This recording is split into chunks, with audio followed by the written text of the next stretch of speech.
Salve galera do canal Hipertrofiando Ideias, Fabrício Mendes falando, vamos para mais um vídeo. Ontem foi dia 1º de setembro, dia do profissional de educação física. Então vamos tentar contar um pouquinho da história da educação física, dos profissionais da educação física, fazer aí uma mini homenagem, uma pequena homenagem aí para quem atua nessa área aí, beleza? Bora pro vídeo, vamos lá. Então vamos lá, vamos dar uma breve introdução da educação física na antiguidade. Quando que surgiu a educação física, como? Então, basicamente os povos antigos aí, nos primórdios aí das civilizações, os povos eram nômades.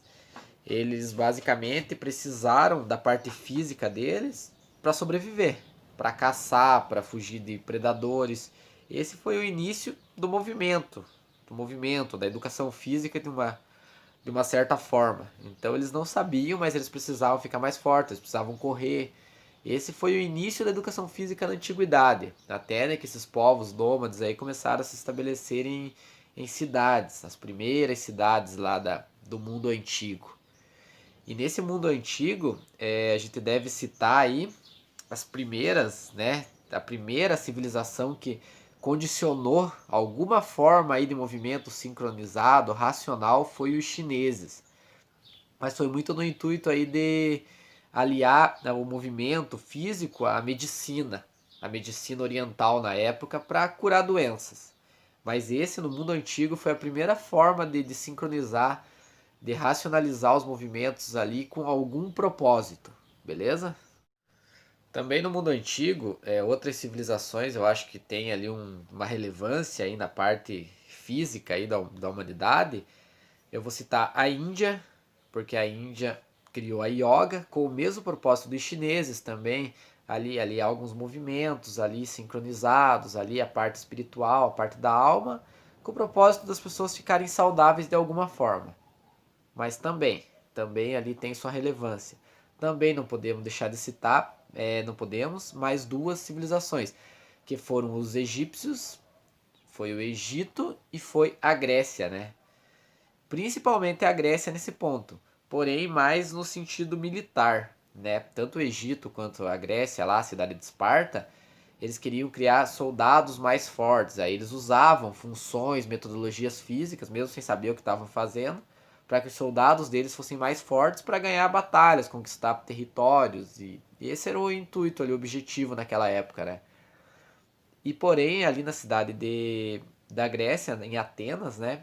Esparta era uma cidade militar, Atenas, que era outra cidade importante grega, foi a cidade com uma relevância aí pra gente na parte física, porque lá surgiu as Olimpíadas. Os primeiros Jogos Olímpicos surgiram na Grécia.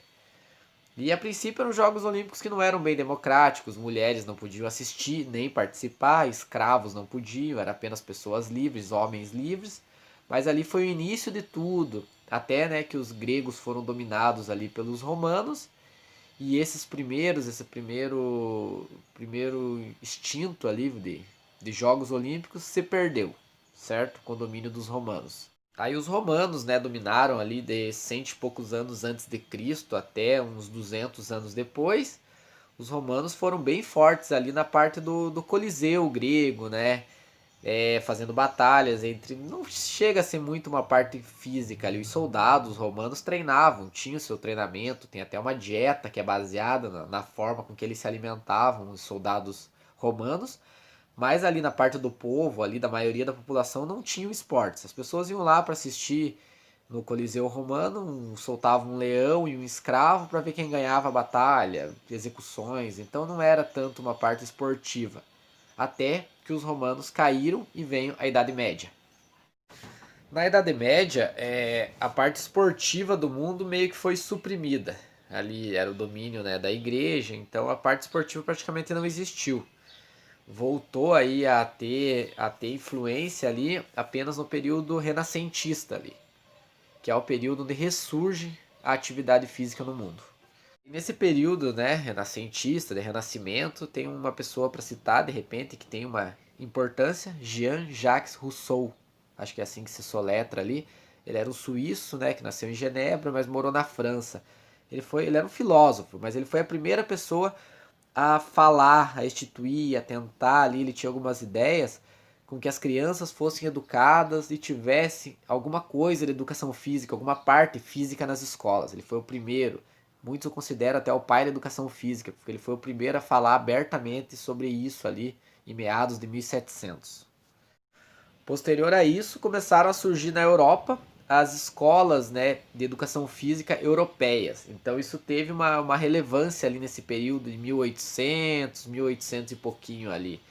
Surgiram, vamos citar algumas aí que tiveram uma relevância maior, a Escola Alemã de Educação Física, que foi a precursora, graças a ela, foi a primeira a instituir a ginástica olímpica. Hoje se baseia muito na escola alemã, na Escola de Educação Física Alemã. Aí dá pra gente citar também a francesa, que fazia atividades ao ar livre, ali tinha uma outra mentalidade, e ela também foi os primeiros passos de hoje, tem muita gente que pratica a calistenia. A calistenia, o movimento calistênico, surgiu ali, na França, na escola francesa. Outra aí com uma relevância aí, vamos dizer, europeia, histórica, é a escola inglesa. A inglesa foi a que começou a botar pedagogia, botar regras. E graças a esse, né, pensamento ali mais de regras, eles conseguiram fundar alguns esportes, entre eles o mais popular do mundo, futebol. Também o rugby, que é bem conhecido em alguns países e bem popular, surgiu ali na Inglaterra. Tudo isso aconteceu para que a gente chegue na educação física, na parte física no Brasil. Então veja o quanto que demorou desde lá que o homem surgiu até hoje. Então a gente chega ao ano de 1900, que foi o início da parte física aí no Brasil.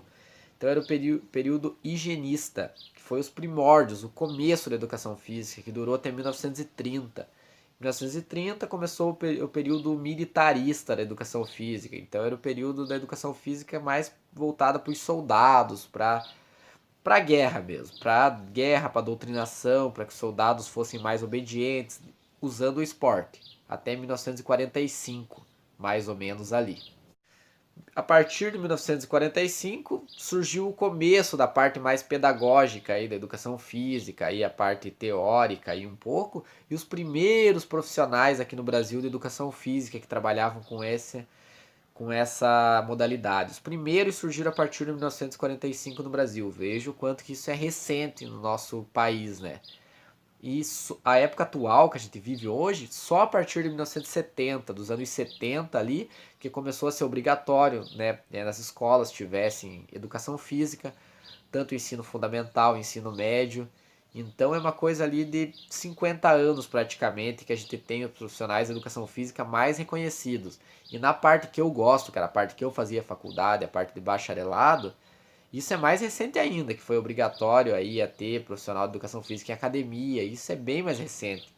Então é uma coisa muito recente, uma coisa muito nova. Ainda tem muita coisa a se discutir, a chegar a determinados consensos aí. Mas eu queria contar um pouquinho, né? O vídeo de hoje foi isso. Eu queria contar um pouquinho dessa história, como que surgiu para quem não sabe, e fazer aí uma pequena homenagem aí para quem atua nessa área que, né, como toda profissão, tem bons e maus profissionais, mas a maioria são bons profissionais, profissionais dedicados, que trabalham aí numa área que não é fácil, é muito concorrida, mas é show de bola porque atuei um pouco, me sinto um pouquinho parte dessa função aí também, beleza? Pro vídeo de hoje foi isso, valeu galera, tamo junto.